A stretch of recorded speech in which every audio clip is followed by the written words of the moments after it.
Friends, स्वागत है आपका अपने चैनल द स्मार्ट ज्ञान अड्डा में। जी हाँ फ्रेंड, नियोजित शिक्षक बहुत ही नाजुक दौर से गुजर रहे हैं। इस दौर में कुछ नियोजित शिक्षक तो ट्रांसफ़र चाह रहे हैं और बहुत से नियोजित शिक्षक, जिसमें खास करके शिक्षा मित्र और ऐसे नियोजित शिक्षक हैं जो घर के आसपास या अपने होम पंचायत में, जो पंचायत के हुए थे वो अधिकतर होम पंचायत में है या होम प्रखंड में सेवा दे रहे हैं। और लंबे समय की सेवा देने के बाद वो कहीं न कहीं अपने परिवार, अपने बच्चों के साथ, माता-पिता के साथ व्यवस्थित हो चुके हैं। वहाँ पर उन्होंने अपना आवास बना लिया है या कई सारी जो है सुविधाओं से वो लैस हैं। और अब जब उन्होंने ये उम्मीद छोड़ दी थी कि इस नौकरी में हमें ट्रांसफ़र भी मिलेगा, और कुछ नियोजित शिक्षक ऐसे थे जो लगातार 20 वर्ष से ट्रांसफ़र का इंतज़ार कर रहे थे। उनके घर टूट गए, उनकी शादियाँ टूट गई, पति ने पत्नी को छोड़ दिया, पत्नी ने पति को छोड़ दिया। ऐसे नियोजित शिक्षकों को ट्रांसफ़र नहीं मिल रहा था। इसी बीच, इसी घटनाक्रम में जब अपर मुख्य सचिव के पाठक जी का दौर आया, तो नियोजित शिक्षकों को राज्यकर्मी का दर्जा देने की बात हुई। सारे नियोजित शिक्षक खुश हो गए। लेकिन इस राज्यकर्मी का दर्जा के पीछे जो काला सच निकल कर के आया, वो था ट्रांसफ़र का सच। ये ऐसा ट्रांसफ़र था, चाहे वो दूर हो या नज़दीक हो, लेकिन सबको रैंडमली ट्रांसफ़र करने की बात इसमें कही गई। वो अपने हिसाब से 3 जिले का ऑप्शन माँगा गया। जो शिक्षक अपने प्रखंड या पड़ोसी प्रखंड में थे, अब उन्हें ये चिंता सता रही है कि कहीं वो अपने प्रखंड से भी दूर या अपने जिला से भी दूर न चले जाएँ। इसी बीच जो है सीएम से कई सारे नेताओं ने मुलाकात करना शुरू किया, चाहे वो पक्ष के हो, चाहे विपक्ष के हो, चाहे शिक्षक संघ के नेता हो। आपको ज्ञात ही होगा कि 13 तारीख को विधानसभा का घेराव हो रहा है। इसी बीच एक नेता का नाम लेना चाहेंगे, जो है केदारनाथ पांडे, उनके पुत्र श्री पुष्कर आनंद जी। तो इंजीनियर पुष्कर आनंद जी ने जब सीएम से मुलाकात की, तो क्या हुआ कि सीएम ने उनको आश्वासन दिया। आपको दिखा देते हैं पुष्कर आनंद जी का जब सीएम से मुलाकात हुई, तो सीएम ने उन्हें आश्वासन दे कर के ये बात कही कि आप जो यहाँ पर लिखा हुआ है, उन्होंने ये पुष्कर आनंद जी का जो है फेसबुक वॉल का पोस्ट है, आपको दिखा देते हैं। 31 जनवरी का पोस्ट है। इस पोस्ट को दिखाने के पीछे का उद्देश्य यह है कि इसी पोस्ट पर आधारित आज पत्र जारी हुआ है। तो उस पत्र से एक उम्मीद की बहुत बड़ी किरण नियोजित शिक्षकों को निकल करके आ रही है।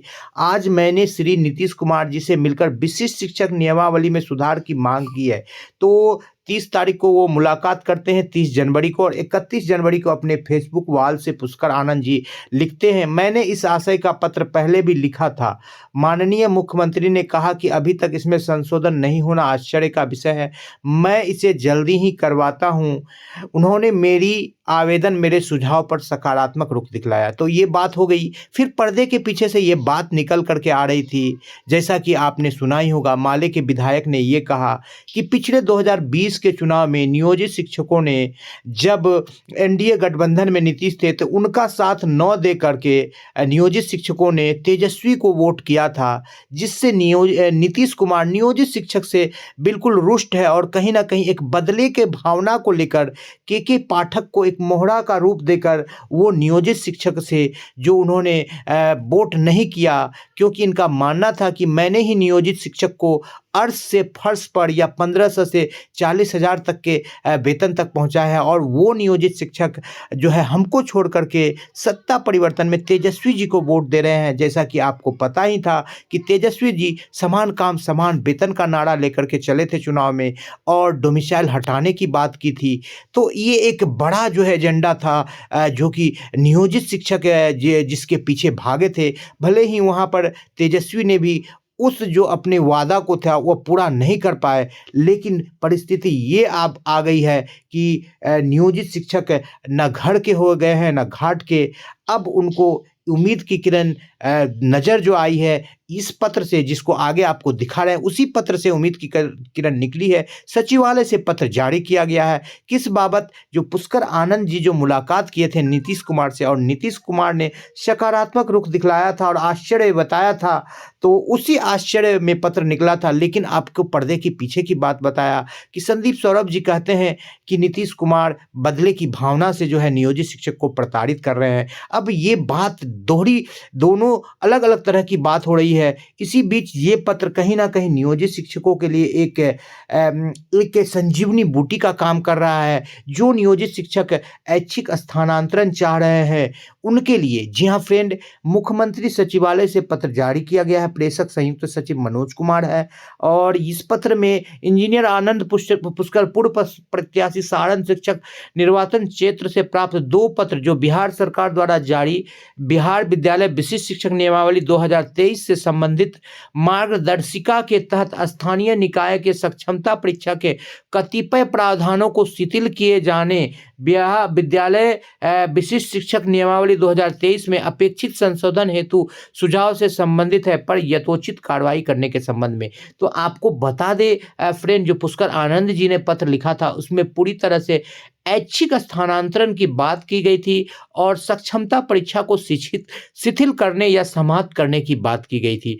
तो इस पर यथोचित कार्रवाई की बात की रही है। इस सचिवालय का पत्र 5541-377 दिनांक 30/5/2006 एवं 5541-358 दिनांक 12/6/2009 को जो पत्र निकला था उसके संदर्भ में यथोचित कार्रवाई करने की बात कही गई है। अब क्या कुछ है नीचे देख लेते हैं।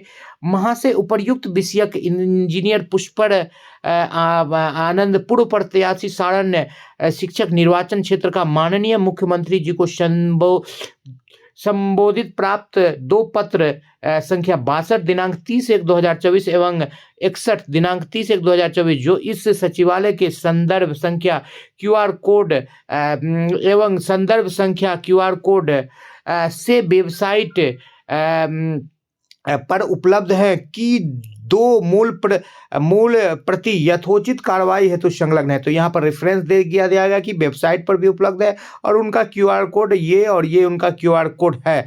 तो निर्देशानुसार अनुरोध है कि उपर्युक्त प्रासंगिक पत्रों में निहित निर्देश के अनुसार छानबीन कराकर समुचित निर्णय लेते हुए कृत कार्रवाई से इंजीनियर आनंद पुष्कर पूर्व प्रत्याशी सारण शिक्षक निर्वाचन क्षेत्र को सूचित करते हुए मुख्यमंत्री सचिवालय को भी इसकी सूचना उपलब्ध कराया जाए। तो यहाँ पर जो है आनंद पुष्कर जो कि वही सूचित करना है और मुख्यमंत्री जी को भी सचिवालय के द्वारा सूचना करना है। तो अब देखने वाली बात यह होगी कि जो 3 जिले का ऑप्शन है वो खत्म होता है कि नहीं, मनचाहा ट्रांसफर मिलता है कि नहीं, कि या के पाठक जो बीच की रास्ता की बात हो रही जिसमें बीजेपी के नेता चाहे वो सम्राट चौधरी जी हो या सिन्हा जी हो, दोनों जो बीच की रास्ता की बात कर रहे हैं, उस बीच की रास्ता में कहीं सेम जिला या पड़ोसी प्रखंड की तो अनुमंडल की बात भी निकल करके आ रही है, या फिर कहें कि नियोजित शिक्षक के से जो बदले की भावना से जो काम हो रही है, जो शिक्षक 20 साल से ट्रांसफर मांग रहे थे उनको जो है मनचाहा ट्रांसफर के जगह पर जबरदस्ती ट्रांसफर दिया जा रहा है। इसमें महिला और विकलांग भी शामिल है, आपको ये बात भी जाननी होगी। तो कहीं ये चीज हो रहा है, तो यहाँ पर दोनों बातें निकल रही है, लेकिन जो बात इस पत्र से निकल रहा है कि कहीं ना कहीं नियोजित शिक्षकों को एक अच्छा शुभ संकेत मिलेगा, क्योंकि 13 तारीख को जो धरना प्रदर्शन है तो नियोजित शिक्षक भी सरकार से 2-2 हाथ करने पर लगे हैं। और सबसे बड़ी बात होगी कि अभी जो चुनाव का समय आ रहा है, चाहे वो लोकसभा का चुनाव हो या विधानसभा का चुनाव हो, भले ही नियोजित शिक्षकों ने पिछले चुनाव में नीतीश कुमार को वोट नहीं किया हो, लेकिन नीतीश कुमार को ये समझना चाहिए कि कई बार नियोजित शिक्षकों ने आपको वोट किया है, तो आप उससे इस तरह की एक सुविधा दीजिए, इस तरह का एक पत्र निकलवाइए, इस तरह का एक उनको स्थानीय स्थानांतरण या राज्यकर्मी का दर्जा जो आपने हल्का फुल्का एग्जाम का इस तरह से दीजिए कि वो सारे नियोजित शिक्षक खुशी से झूम उठे और आपको ही फिर से एक बार जो है पूर्ण बहुमत के साथ, जबकि आपका पार्टी अभी तीसरे स्थान पर चली गई है, पूर्ण बहुमत के साथ गद्दी पर बैठा है और आमरण आपको गद्दी पर रखे। तो इसलिए द स्मार्ट ज्ञान अड्डा भी सीएम नीतीश कुमार से यह गुहार करती है कि यदि आप माननीय जी, यदि आप बदले की भावना से जो ये पत्र निकलवा रहे हैं या अपर मुख्य सचिव को एक मोहरा के रूप में इस्तेमाल कर रहे हैं, तो प्लीज नियोजित शिक्षकों का आप हाय मत लीजिए, नियोजित शिक्षकों का आशीर्वाद लीजिए। आज भी नियोजित शिक्षक आपके साथ हैं। आप इसी पत्र के आलोक में मनचाहा स्थानांतरण और सक्षमता परीक्षा का जो है कठिन मापदंडों को सुधार करते हुए नियोजित शिक्षकों को बिल्कुल उनका वाजिब वाजिब हक राज्यकर्मी का दर्जा जो ट्रांसफ़र चाहते हैं उनको ट्रांसफ़र के साथ, जो नहीं चाहते हैं उनको बिना ट्रांसफ़र का दे दीजिए, आपकी जय जयकार हो जाएगी। वीडियो पसंद आ रहा है तो लाइक कर दें, चैनल पर नए हैं अब तक सब्सक्राइब नहीं किया तो सब्सक्राइब कर लें।